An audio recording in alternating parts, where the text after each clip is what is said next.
My name is Wisam. I am 24 years old. I live with my family in our beautiful house.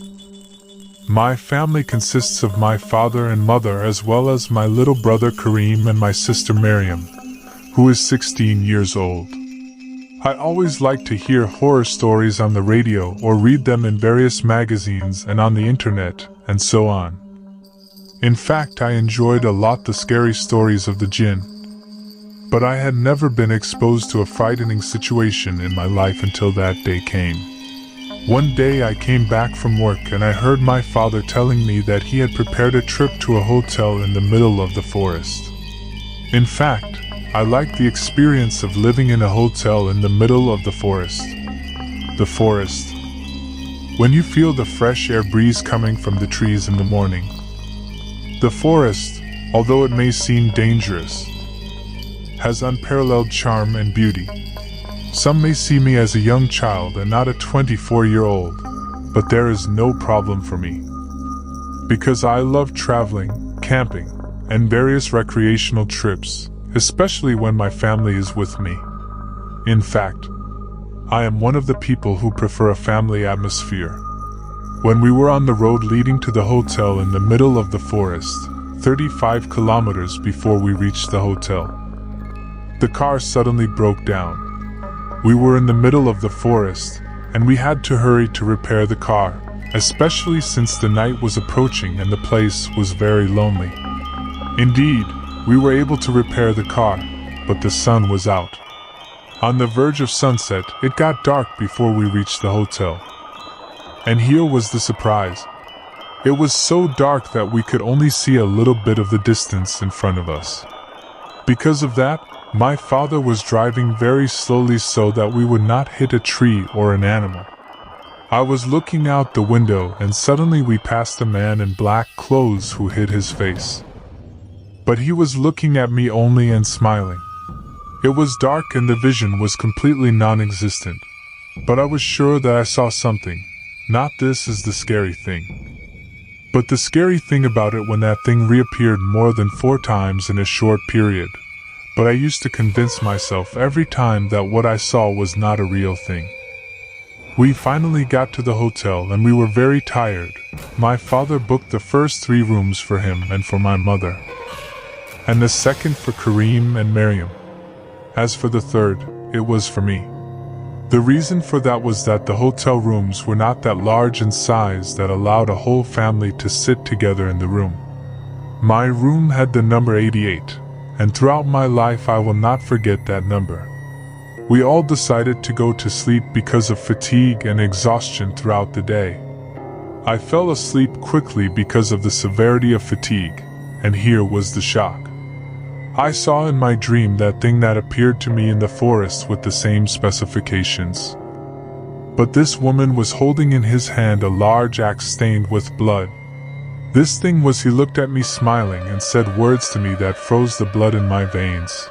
If you do not leave this hotel, you will all die. You have to warn them. This thing said these words and disappeared. Immediately I woke up from my sleep terrified. I do not know what to do. Should I tell my father or not? This was the question that occupies my mind throughout the next day.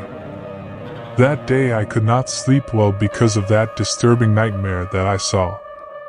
The next day came and very strange and frightening events began with it. The next morning, I woke up early and went to knock on the door of my parents' room. My father was preparing to go out and take a walk in the garden in front of the hotel. My father asked me to go and check on Kareem and Mary. I actually went to their room and knocked. Mary opened the door, and it seems that she was asleep. I entered the room, and suddenly, Kareem was not in the room. We searched for Kareem everywhere. My heart did not calm down until I saw Kareem playing in the garden of the hotel. As soon as we saw him, our hearts relaxed, but no one noticed that Kareem seemed to be talking to someone. The strange thing is that there was no one. My family did not notice this thing. Fear for Kareem was the feeling that dominated them, and therefore no one paid attention to what I did. We went to Kareem in the garden. My father said, "Why did you leave the room, Kareem?" Kareem said, "Someone came to me and asked me to get out of bed. I stood on the ground and found myself in the garden." No one believed what Kareem said, but I was sure that what Kareem was saying might be true. I started thinking, should I tell my family what I saw in the forest last night? And what did you see in my dream or not? I decided to continue my silence and not tell anyone. Because perhaps Kareem was afraid that my father would punish him, so he composed a lie. We ate breakfast and started walking in the forest. The forest was very charming and beautiful. We did not want to go far from the hotel for fear of any predatory animal appearing to us. While I was walking in the forest, I saw from afar a large hole in the middle of a giant tree. I approached that hole. I was desperate to enter it to see what was in it. I entered the hole and something very terrifying happened to me. When I entered that hole, I saw that thing hiding in it. He was looking at me and suddenly he grabbed my hand. This time he was not smiling. That scary creature said to me, "Well, I warned you and now you will regret it."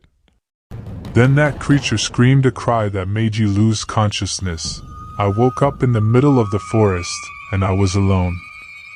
I started looking for my family everywhere, but I didn't find them.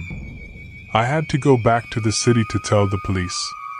I told the police everything that happened to me, from seeing that thing in the woods to losing consciousness. Of course, the policemen didn't believe what I was saying, and despite so they decided to go to the hotel we were in. The surprise was when the policeman told me, "The hotel you are talking about has been deserted for 3 years." I asked the policeman to come with me. Indeed, we went there and the shock for me was when the hotel was deserted. My family disappeared forever and the reason is that I did not listen to the advice of that creature. I now live alone.